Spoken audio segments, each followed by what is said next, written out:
Assalamualaikum warahmatullahi wabarakatuh. Kami dari kelompok 3 akan mempresentasikan ujian akhir semester desain interaksi dengan judul evaluasi dan redesign website PT Mandomai Niaga Lestari melalui pendekatan Nielsen Usability Heuristic. Di sini saya bersama teman-teman saya Adelia dan kemudian ada saya sendiri Kalista, ada Bunga, Angelia Luciana dan juga ada Resuta. Next. Untuk latar belakangnya sendiri, di sini website company profile berfungsi sebagai representasi identitas, nilai, dan kredibilitas perusahaan. Oleh karena itu, penyampaian informasi perlu didukung oleh desain interaksi yang baik agar pengguna dapat memahami profil perusahaan, layanan, dan visi misi dengan mudah, serta merasa nyaman saat berinteraksi. Desain website company profile yang kurang memperhatikan aspek usability berpotensi menimbulkan kebingungan, menurunkan efisiensi pencarian informasi, serta mengurangi tingkat kepercayaan dan kepuasan pengguna terhadap perusahaan. Next.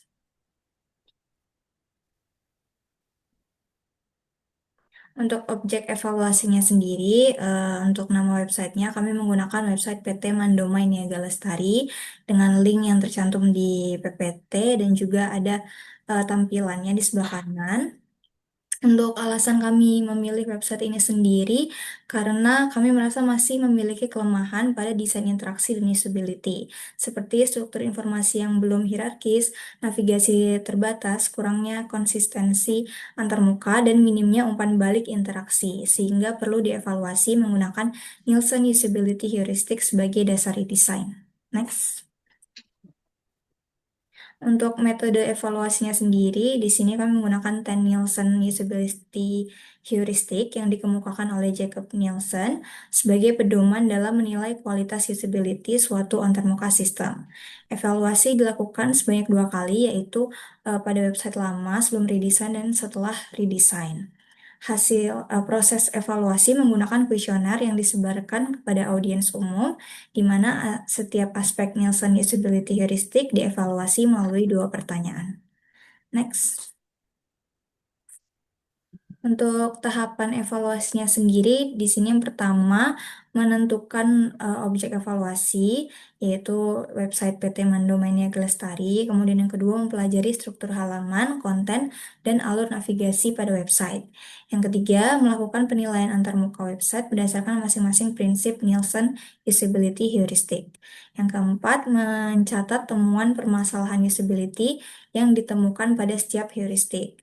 Yang kelima, mengkelompokkan dan menganalisis hasil temuan untuk menentukan aspek desain yang perlu diperbaiki. Dan yang terakhir, menggunakan hasil evaluasi sebagai dasar dalam perancangan prototipe redesign website. Next. Nah, di sini ada 10 Nielsen Usability Heuristic-nya. Jadi, pada setiap aspek dievaluasi melalui 2 pertanyaan, dan evaluasi sebelum serta sesudah redesign menggunakan pertanyaan yang sama untuk mempermudah proses perbandingan hasil. Next. Oke, jadi ini ada hasil evaluasinya. Setelah kami melakukan survei, jadi kami akan mengevaluasi hasil dari survei tersebut, ya, untuk memastikan apa saja sih dari 10 kriteria usability heuristic Nielsen yang sudah terpenuhi. Jadi di sini ada kami melihat terlebih dahulu karakteristik responden atau demografinya, yaitu usianya itu terbagi jadi 2 kelompok besar, yaitu berumur 10 sampai 20 tahun serta 21 sampai 30 tahun. Nah, dengan mayoritas berada di rentang umur 10 sampai 20 tahun. Lalu untuk jenis kelamin terbagi menjadi 2, laki-laki dan perempuan. Dapat dilihat mayoritasnya itu demografinya adalah perempuan. Next. Langsung ke tabelnya aja.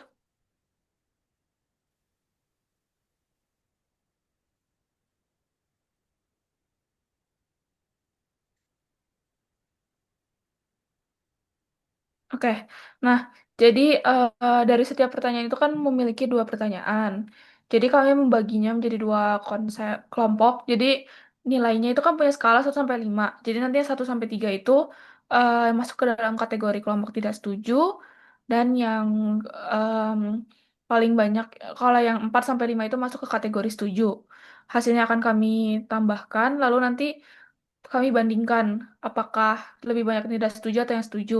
Kalau misalnya tidak setuju, maka itu eh, tidak memenuhi prinsip Nielsen, dan kalau setuju itu berarti memenuhi prinsip heuristik Nielsen.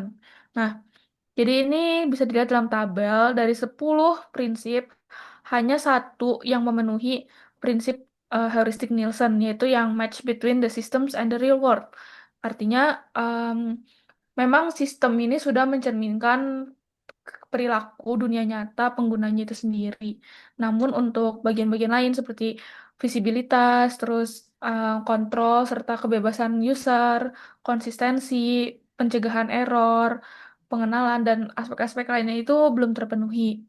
Maka dari itu, em, kami juga menanyakan beberapa rekomendasi perbaikan serta meminta saran kepada para pengguna. Apa saja perbaikan atau mungkin aspek yang dapat ditingkatkan dari website. Mungkin untuk selanjutnya bisa dijelaskan oleh teman saya.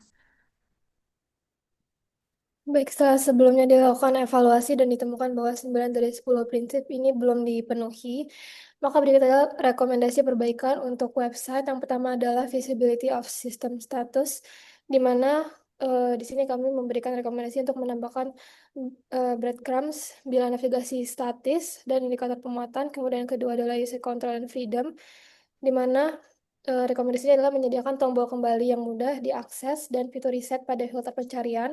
Yang ketiga adalah consistency and standards, menggunakan warna, tipografi, tombol, layout, dan posisi navigasi yang konsisten di semua halaman. Kemudian yang keempat adalah error prevention. Di sini untuk menggunakan validasi input otomatis dan konfirmasi sebelum pengguna mengirimkan formulir penting. Oke, next. Mungkin bisa next lagi. Kemudian yang kelima adalah recognition rather than recall. Di sini untuk menambahkan label teks pada icon dan pratinjau gambar pada katalog produk.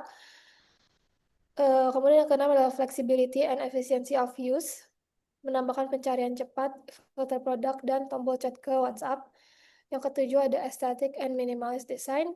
Untuk di sini diberikan rekomendasi untuk menggunakan prinsip white space, menghapus elemen yang tidak diperlukan, dan juga menerapkan hierarki visual yang jelas. Kemudian yang kedelapan adalah help user recognize, diagnose, and recover from errors. Di sini sama untuk menambahkan breadcrumbs, navigasi, dan indikator pemuatan. Dan ada help and documentation, di mana untuk menyediakan halaman frequently asked question dan juga panduan untuk cara memesan. Oke, baik. Selanjutnya, eh, setelah kami mengetahui dan mengevaluasi apa yang perlu diperbaiki dari eh, 9 yang tidak terpenuhi tadi prinsip Nielsen-nya. Nah, dari rekomendasi perbaikan tersebut, ini adalah contoh hasil redesign dari website yang kami redesign. Jadi di sini ada sebelum dan sesudahnya. Salah satu contoh dari sebelum dan sesudahnya. Dan selanjutnya untuk lebih mempermudah menjelaskan halaman yang lain, di sini langsung saja mendemokan prototipe dari hasil redesign yang telah kami lakukan.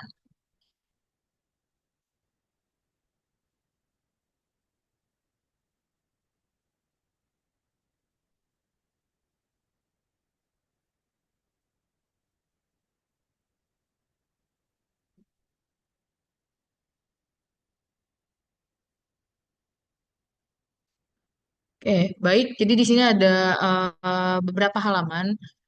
Jadi ada landing page, juga ada about us, lalu ada produk, dan produk ini dibagi lagi menjadi dua. Ini menyesuaikan dengan produk yang memang dijual oleh perusahaan tersebut. Juga ada halaman artikel, detail artikel, lalu ada portofolio dan juga ada halaman untuk errornya. Dan ini em, kami menyusunnya dan mendesainnya berdasarkan hasil rekomendasi yang sebelumnya dan juga dari rekomendasi dari responden yang sudah mengisi kuesioner sebelum pre-design. Nah, jadi di sini dapat dilihat bahwa ada fitur-fitur yang direkomendasikan oleh responden yang akhirnya kami masukkan ke dalam hasil redesainnya.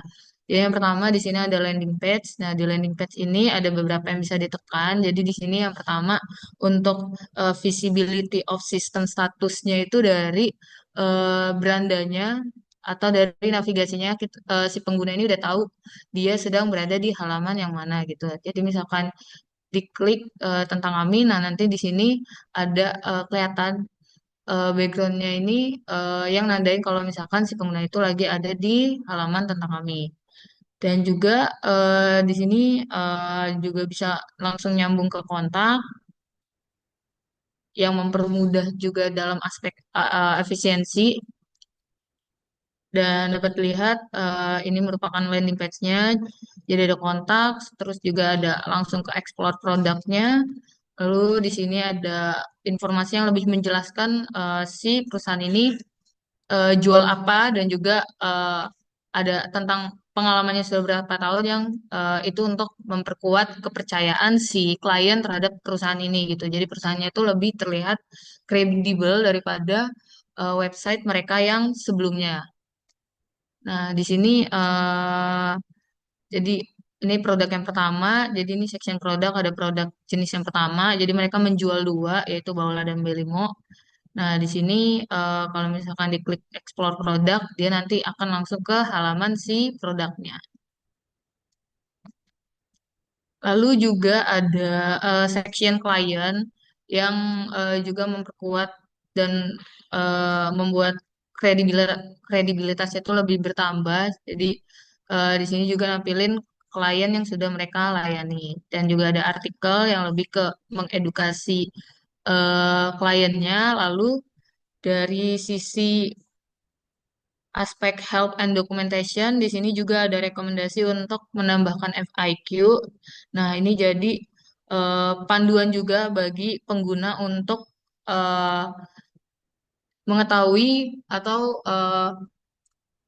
menjawab pertanyaan-pertanyaan yang sering diajukan oleh pengguna. Nah, ini juga bisa langsung nyambung ke WhatsApp. Jadi nanti kalau diklik contohnya seperti berikut. Nah, itu untuk bagian aspek efisiensi. Nah, selanjutnya ini ada halaman kedua ini ada tentang kami. Jadi di tentang kami ini lebih menjelaskan fokusnya ke perusahaannya. Jadi di sini ada nama PT-nya, terus juga ada tagline-nya, lalu ada eh, produknya yang dijual apa. Jadi ada dua jenis produknya dan di sini ada visi misinya juga. Ini kami sekali lagi mengikuti hasil rekomendasi dari responden yang sudah mengisi kuesioner kami yang di awal.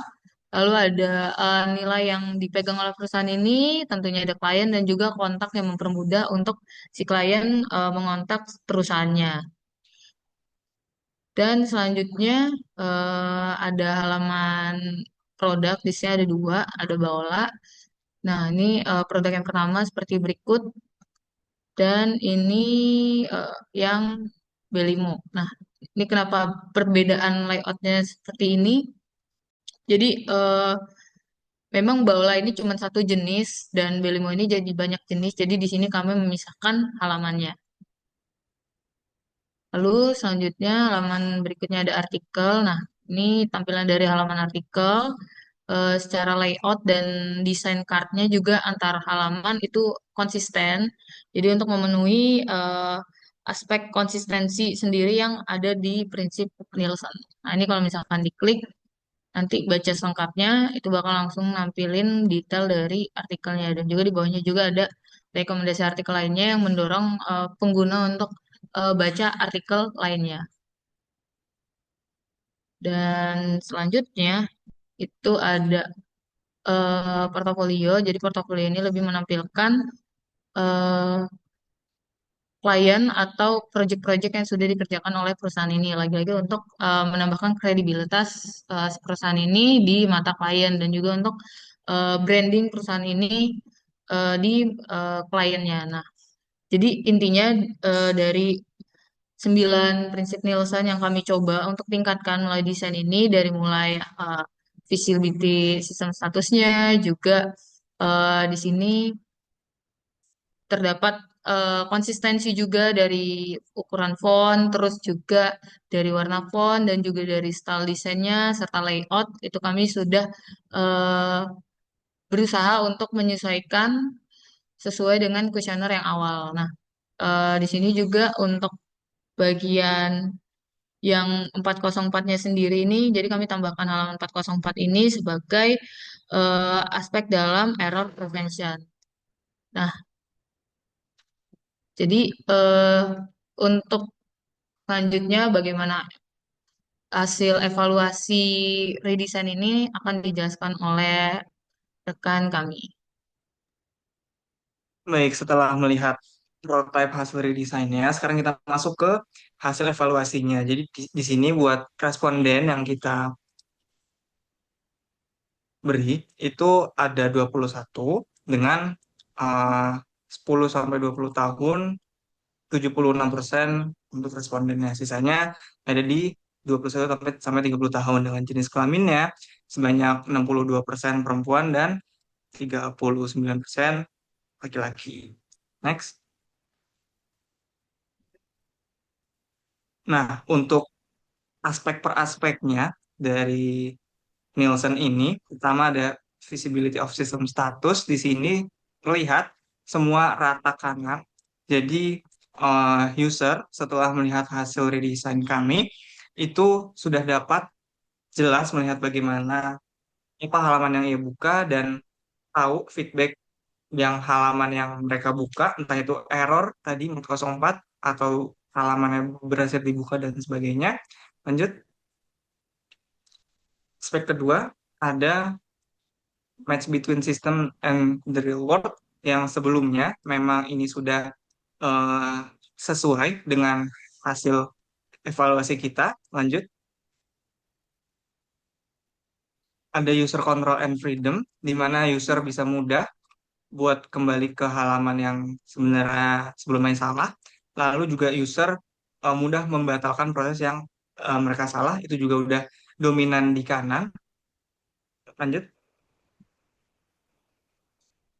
ada konsistensi di sini aspek selanjutnya juga dominan di kanan secara positif di sini untuk elemen-elemen website yang seperti tombol, icon, dan juga navigasi dan struktur halamannya yang konsisten setiap halaman. Lanjut, ada error error prevention di sini seperti yang 404 tadi, user sudah bisa jelas, mereka tahu apakah mereka ini itu halamannya lagi bermasalah atau tidak. Next. Nah, untuk recognition, favor, dan recall, jadi user setelah melihat hasil redesign kami itu juga sudah lumayan terbiasa dengan layout dan juga menu navigasinya. Di sini terlihat udah di atas 70% yang menjawabnya. Next. Lalu buat fleksibel dan efisiensinya, user tuh sudah sebanyak lebih dari 60%. Itu gampang pindah-pindah dan juga tahu informasi yang membutuhkan filter. Next. Terus buat estetik dan minimalisnya, untuk ukuran jarak font dan user pun juga bisa gampang, tidak kewalahan melihat teks atau visualnya juga sudah jelas sangat tinggi, sudah di atas 70% dari hasil yang kita survei. Next. Lalu untuk help user, gimana user bisa merasa terbantu, itu sudah jelas juga di sini di atas 50%, tapi dominan itu positif semua, rata kanan semua. Next.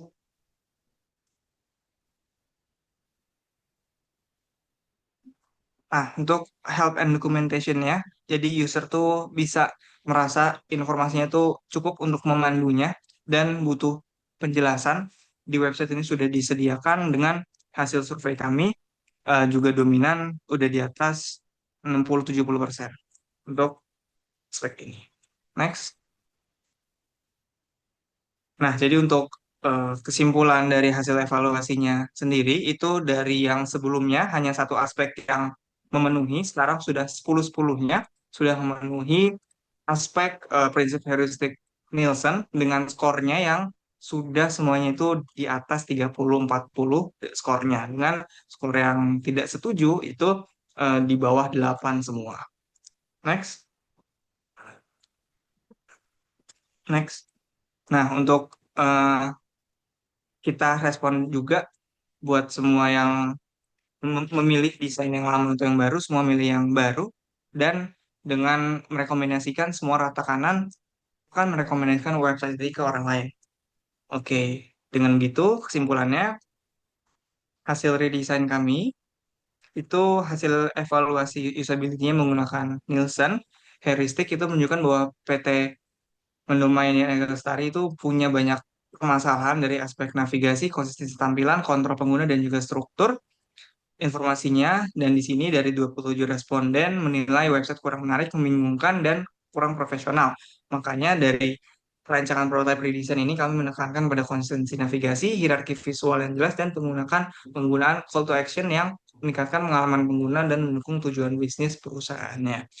Mungkin sekian presentasi UAS dari kami kelompok 3. Terima kasih banyak. Wassalamualaikum warahmatullahi wabarakatuh.